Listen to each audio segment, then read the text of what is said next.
सुप्रभात बच्चों, आज हम अपनी हिंदी पाठ्य पुस्तक में छठे अध्याय का अध्ययन करेंगे। त्रिलोचन। कवि परिचय है कि त्रिलोचन का मूल नाम वासुदेव सिंह है। इनका जन्म सन 1917 चिरानीपट्टी जिला सुल्तानपुर उत्तर प्रदेश में हुआ।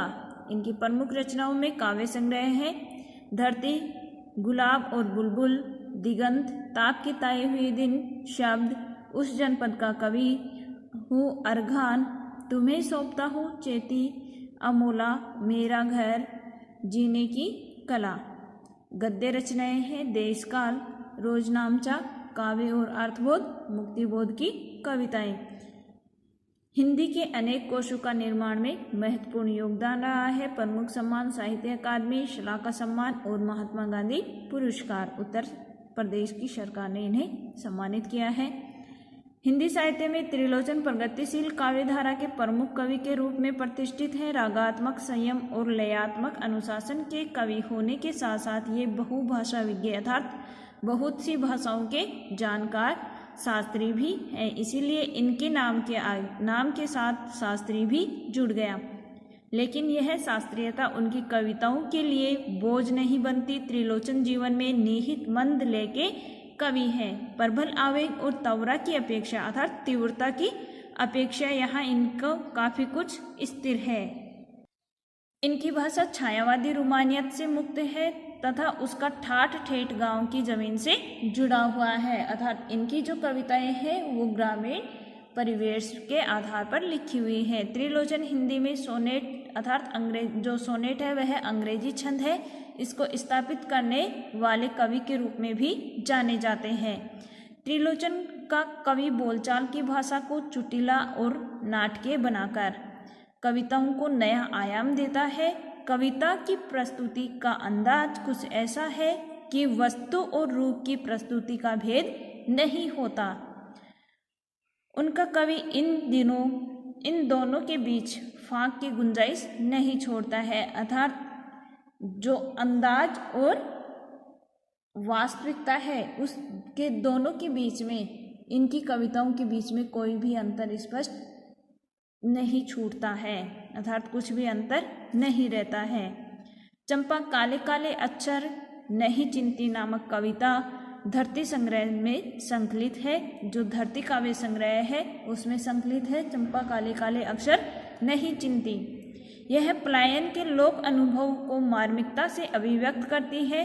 कविता में अक्षरों के लिए काले काले विशेषणों का प्रयोग किया गया है जो एक ओर शिक्षा व्यवस्था के अंतर विरोधों को उजागर करता है तो दूसरी ओर उस दारुण यथार्थ से भी हमारा परिचय कराता है जहां आर्थिक मजबूरियों के चलते घर टूटते हैं। काव्य नायिका चंपा अनजाने ही उस शोषक व्यवस्था के प्रतिपक्ष में खड़ी हो जाती है। जहां भविष्य को लेकर उसके मन में अनजान खतरा है, वह कहती है, कलकत्ते पर बंजर गिरे, कलकत्ते पर वज्र गिरने की कामना जीवन के खुरदरे यथार्थ के प्रति चंपा के संघर्ष और जीवन को प्रकट करती है।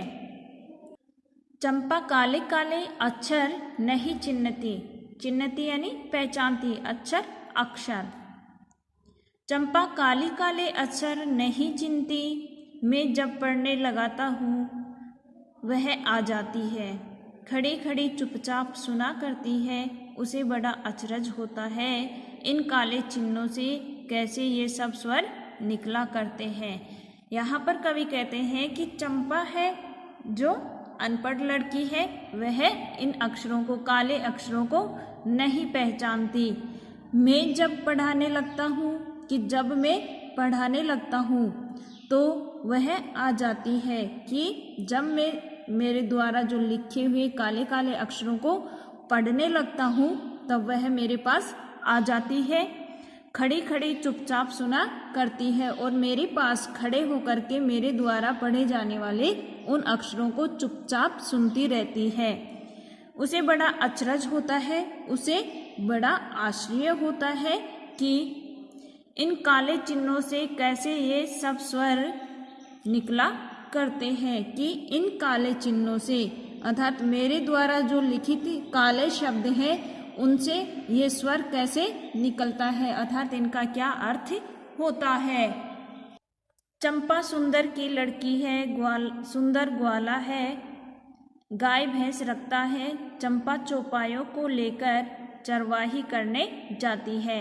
अब यहाँ पर कवि चंपा का परिचय देते हुए कहते हैं कि चंपा सुंदर नाम के आदमी की लड़की है, और जो सुंदर है वह ग्वाला है, वह गाय भैंस रखता है। चंपा चौपायों को लेकर, चंपा उन चौपायों अर्थात 4 पैरों वाले गाय भैंसों को लेकर के उन्हें चराने के लिए, चरवाही चराने के लिए लाती है। चंपा अच्छी है, चंचल है, नटखट भी है, कभी कभी उधम करती है, कभी कभी वह कलम चुरा देती है। जैसे तैसे उसे ढूंढकर जब लाता हूँ, पाता हूँ अब कागज गायब है, परेशान फिर हो जाता हूँ। यहाँ पर कवि कह रहे हैं कि वो जो चंपा है वह अनपढ़ है, लेकिन बहुत ही अच्छी भी है। उसका स्वभाव चंचल और शरारती, नटखट यानी शरारती भी है। कभी कभी उधम करती है, कभी कभी वह उधम भी करती है, शैतानी भी करती है। कभी कभी वह कलम चुरा देती है, कभी कभी वह मेरी कलम को चुरा लेती है। और कवि कहता है कि जैसे तैसे मैं उस कलम को ढूंढ करके लाता हूँ, तब देखता हूँ कि अब कागज गायब है, और इसकी इस नटखट आदत से मैं बहुत परेशान हो जाता हूँ। चंपा कहती है, तुम कागज ही गोंदा करते हो दिन भर, क्या यह काम बहुत अच्छा है? यह सुनकर मैं हंस देता हूँ, फिर चंपा चुप हो जाती है। कि चंपा कहती है, कवि को कहती है कि जब मैं देखती हूँ तब तुम कागज ही गोंदा करते हो, अर्थात लिखते ही रहते हो, इन कागजों में गोंदते ही रहते हो, अर्थात इन पर पढ़ा लिखी करते ही रहते हो। क्या यह काम बहुत अच्छा है? कि क्या ये लिखा पढ़ी करना बहुत अच्छा कार्य है? यह सुनकर मैं हंस देता हूँ। कवि यह सुनकर के, उसकी यह बात सुनकर के हंस देता हूँ, अर्थात उसकी जो अबोधता है उस पर हंस देता है, और कवि के हंसने पर चंपा चुप हो जाती है। उस दिन चंपा आई, मैंने कहा कि चंपा तुम भी पढ़ लो, हारे गाड़े काम सरेगा, गांधी बाबा की इच्छा है सब जन पढ़ना लिखना सीखे।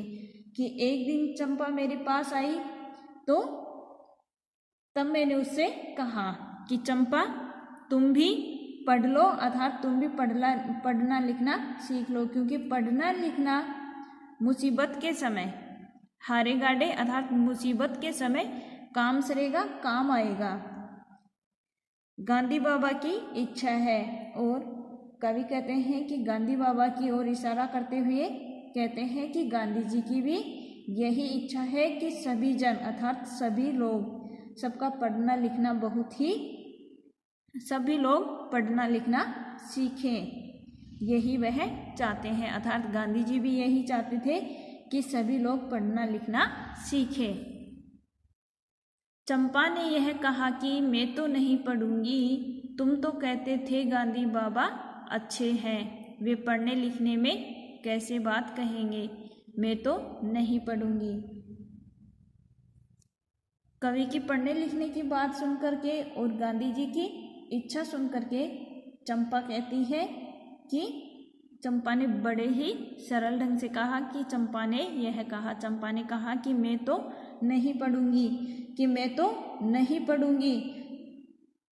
तुम तो कहते थे गांधी बाबा अच्छे हैं, कि तुम तो कहते थे कि गांधी जी बहुत ही अच्छे आदमी हैं, फिर वे पढ़ने लिखने की कैसी बात कहेंगे, लेकिन फिर वो अगर अच्छे हैं तो फिर वे पढ़ने लिखने की बात क्यों करते हैं? यदि वे पढ़ने लिखने की बात करते हैं तो वो अच्छे आदमी कैसे हो सकते हैं? मैं तो नहीं पढ़ूंगी, कि मैं तो नहीं पढ़ूंगी। मैंने कहा कि चंपा पढ़ लेना अच्छा है, ब्याह तुम्हारा होगा, तुम गोने जाओगी, कुछ दिन बालम संग साथ रह चला जाएगा। जब कलकत्ता बड़ी दूर है वह कलकत्ता, कैसे उसे सदेगा दोगी, कैसे उसके पत्र पढ़ोगी, चंपा पढ़ लेना अच्छा है।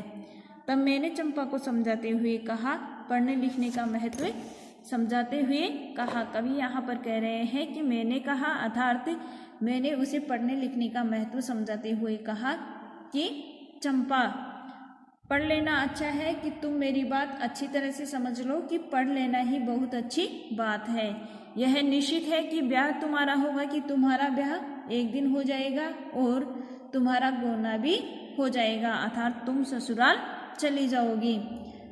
कुछ दिन बालम संग साथ रह चला जाएगा जब कलकत्ता, और जब तुम्हारा पति तुम्हारे साथ कुछ समय रह करके जब वह कमाने के लिए कलकत्ता चला जाएगा, तब तुम यह बात समझती हो कि बड़ी दूर है वह कलकत्ता, की जो कलकत्ता है वह कितनी दूर है। और अब तुम ही बताओ कि ऐसी स्थिति में तुम अपने पति के जो संदेश है कैसे उसे सदेगा दोगी, कैसे उसके पत्र पढ़ोगी, कि कैसे उसके जो संदेश है वह तुम पति के पास भेजोगी और उसके द्वारा भेजे गए पत्रों को तुम कैसे पढ़ोगी।